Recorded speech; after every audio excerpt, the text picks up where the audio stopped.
Hello, you are watching Cloud and 5G Live. This afternoon, I am joined by Jason Inskeep.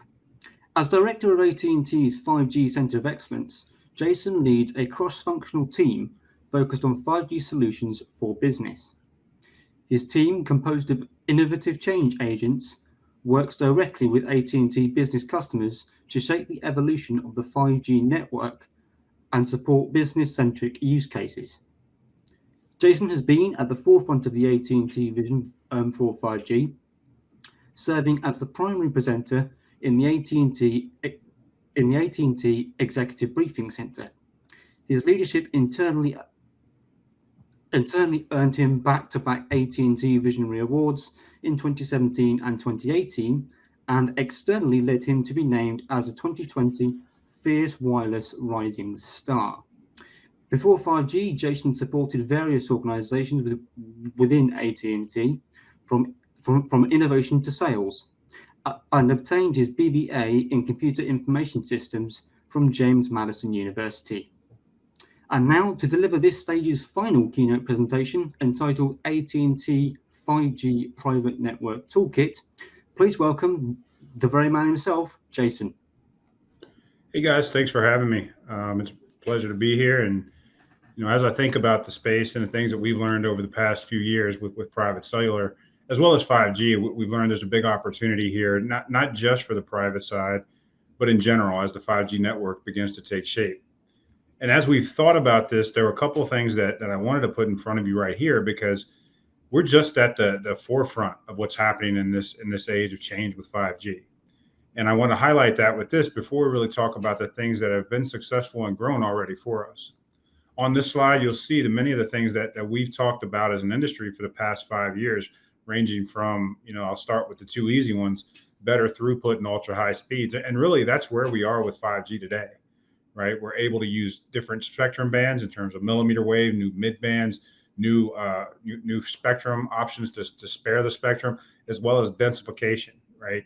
And that's really been at the forefront of what's happened in 5G so far.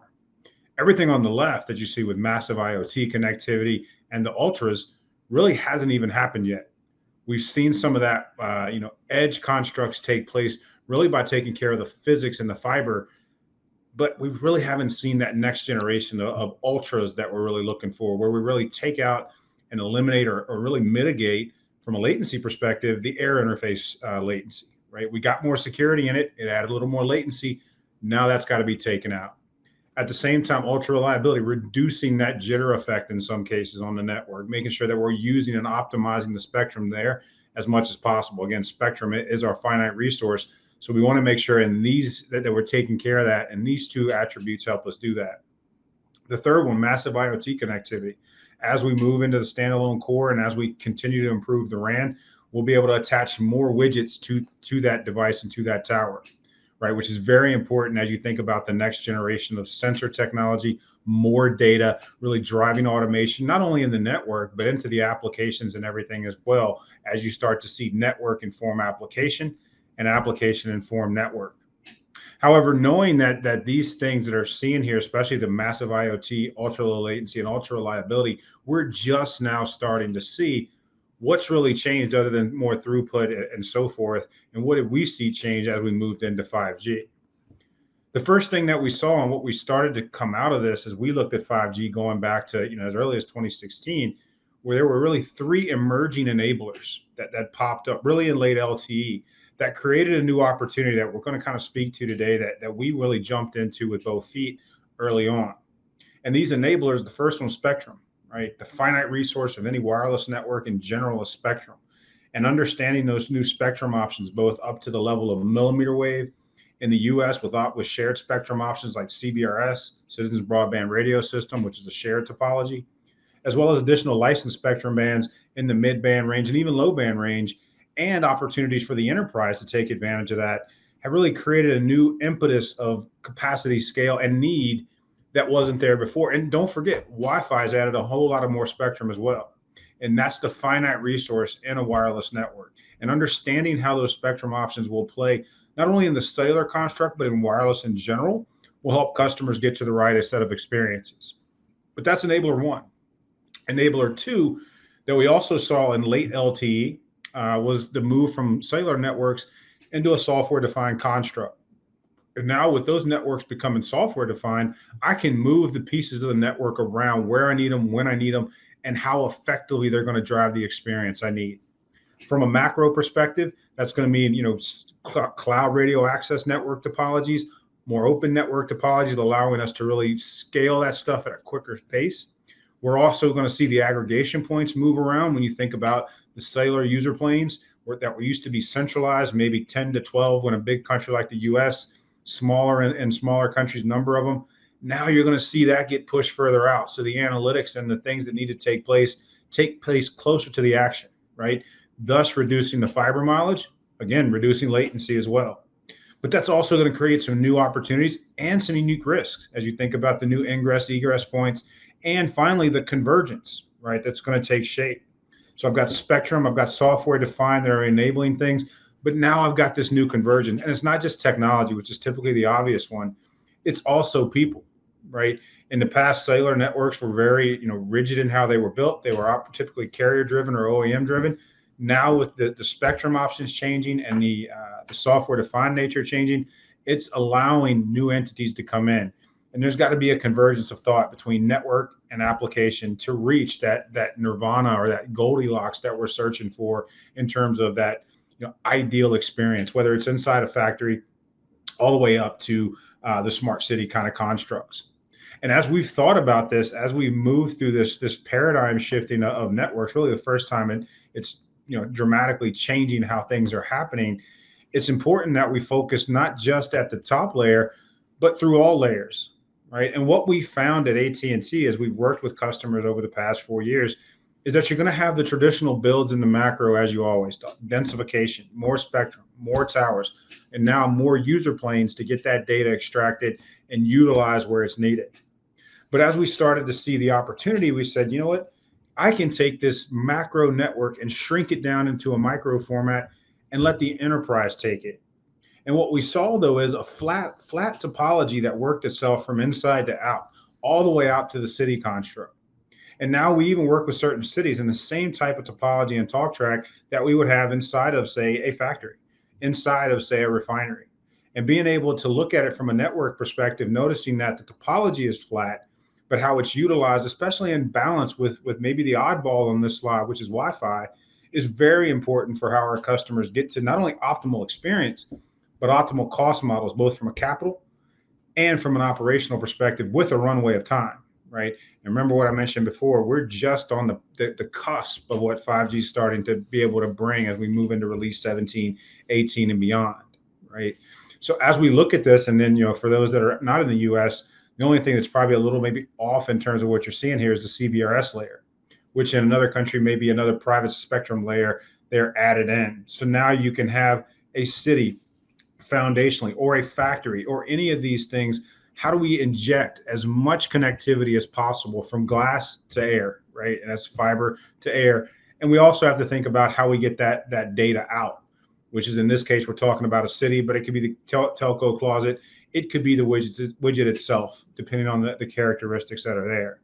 And from our perspective, what we really tried to do as we built this thing out and we took advantage of this is thinking from the inside out, trying to understand, in a little analogy that's become affectionate with me lately is, for the golfers out there, from the tee, the green, and everything in between, right? How do we make sure we're accounting for factory A to warehouse B and the spaces that are in between?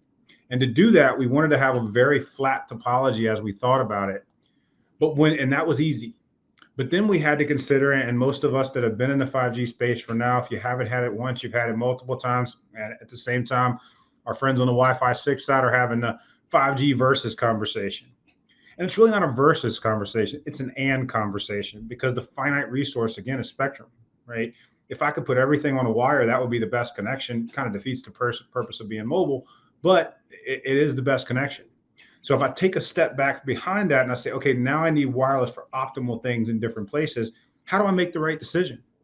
And what we found, and this is about 5 years of learning for us, is you can get down to site type, user group or user type, and data type. Note, I didn't say use cases, because the value of the network is the totality of use cases running on it versus any individual one. There are some cases where certain use cases crave a certain technology, but in most cases, you can find that balance, or you can make it work on the other with some engineering or some different things inside the background.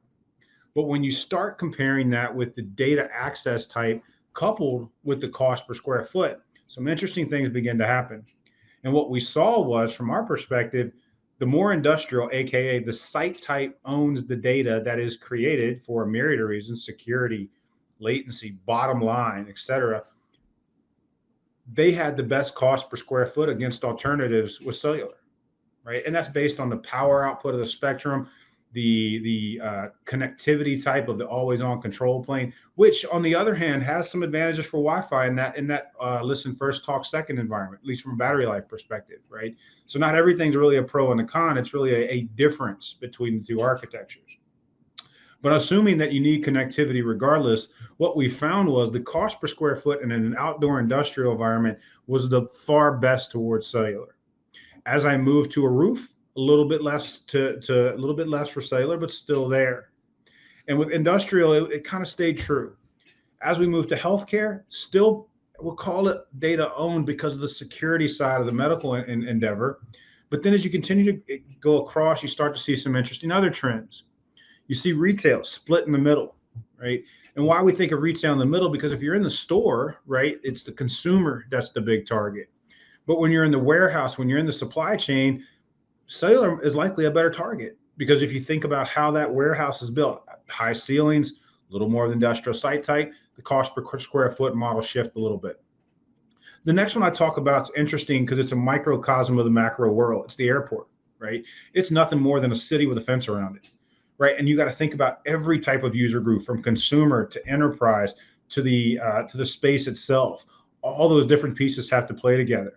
While you're outdoor under the wing, maybe that's better for your more industrial type thinking, cellular being the key there. On the other hand, inside where the guests are, you got to make sure everybody has connectivity. Wi-Fi is paramount, right? So as you think about that, and look at the last one here, stadium, and this is the one that gets really weird, because from a cost per square foot perspective, purely, cellular probably makes more sense. But from an access for all perspective, definitely Wi-Fi makes more sense. And that's going to push the stadium owner to a different direction. And this is how we started to balance out that, how do I look at the market? How do I adjust the market in time? Once I made that top level decision of, hey, this site type might be better this way, then it was, how do I choose? And one of the things that we've had the good fortune of, because we have spectrum and because we have fiber in the ground, is we have not just one, but a suite of services in the private space as well as Wi-Fi.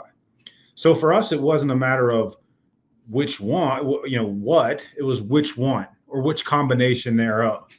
And these factors we kind of derived out of our engagements were the things that were going to get us there, right? And the one we spend the most time on, typically because most customers have a smaller view of that space because they lived in Wi-Fi, is spectrum, right?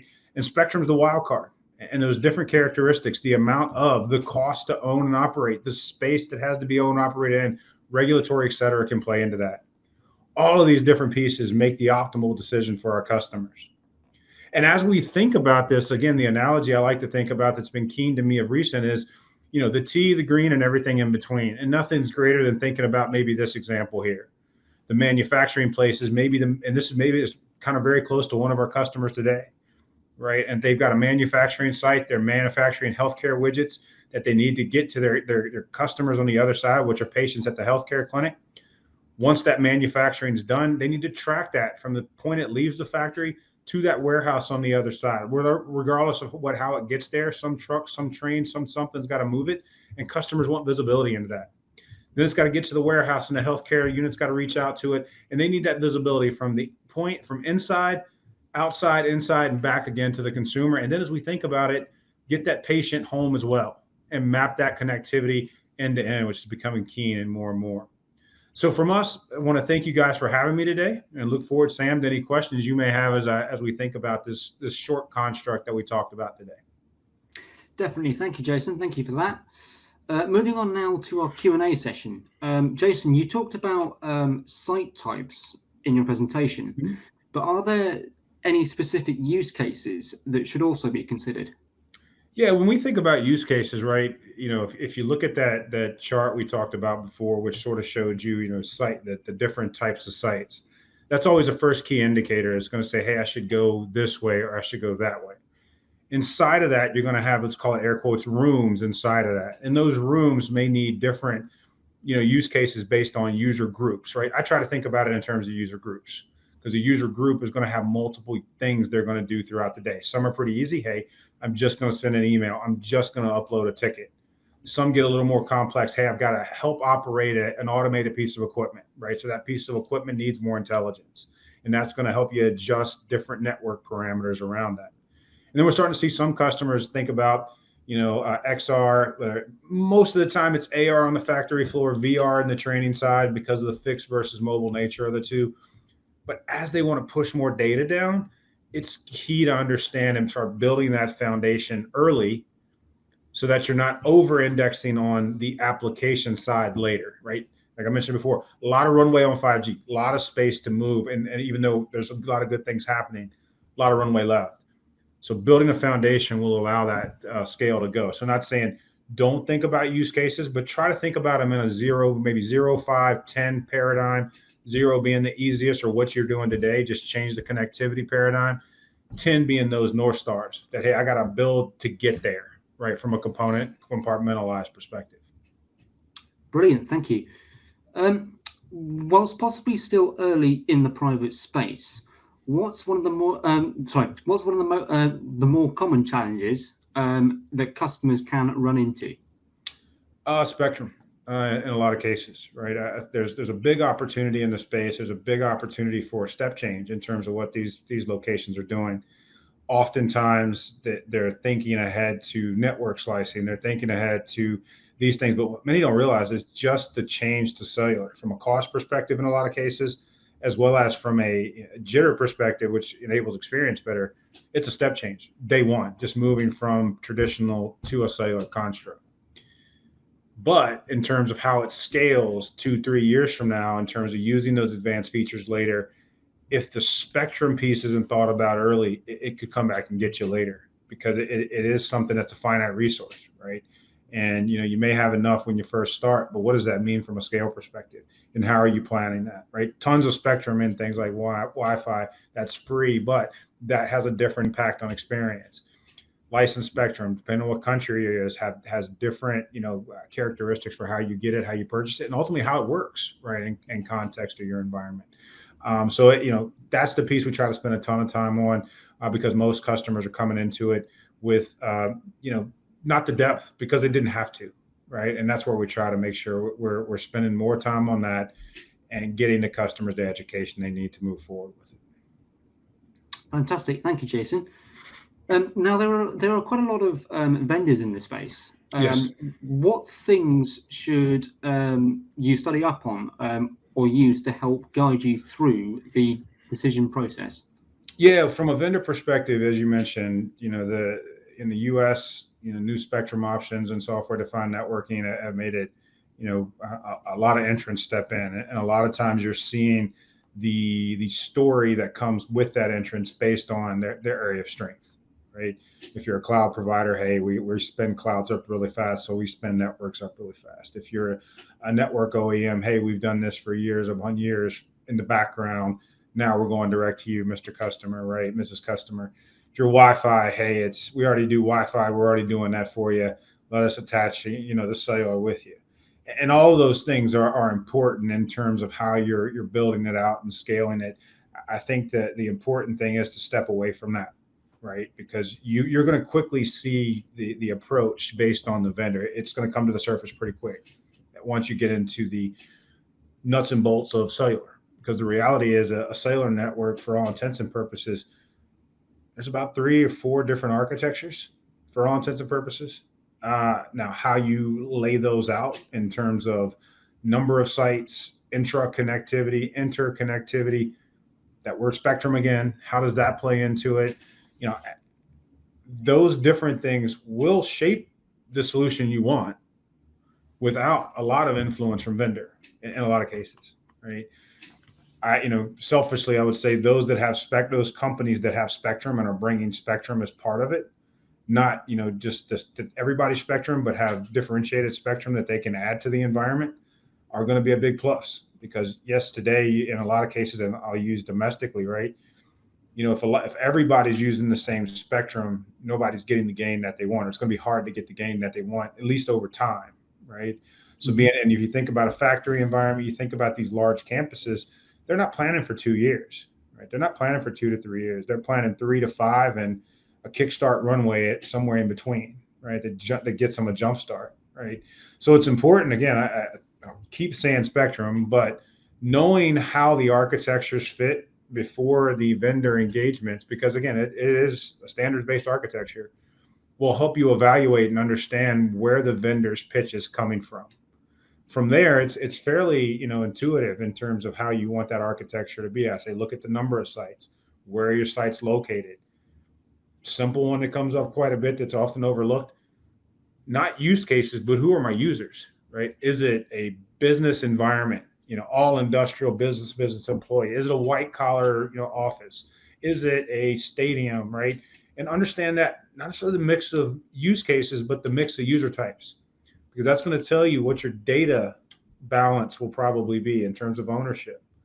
And that mixed with those architectures and the knowledge of the architectures, it'll help you get where you be. And then as you're looking at the different vendors in the space, you'll be able to quickly kind of understand, does their topology fit, or will it be flexible to fit in terms of where I want to go, regardless of where I start, right? So again, that's my thinking. Again, it's a very, very powerful space for customers to really take the step change and really get the growth. But definitely say spectrum and understanding those architectures will greatly help kind of get through a lot of the new opportunities that are out there from different locations across the planet, really. Fantastic. Thank you, Jason. That just about wraps things up for our last ever presentation on this stage. Thank you very much for joining us today. And also thank you to the audience for joining us as well here at Cloud and 5G Live. We really enjoyed having you, and we hope you enjoy the rest of your day.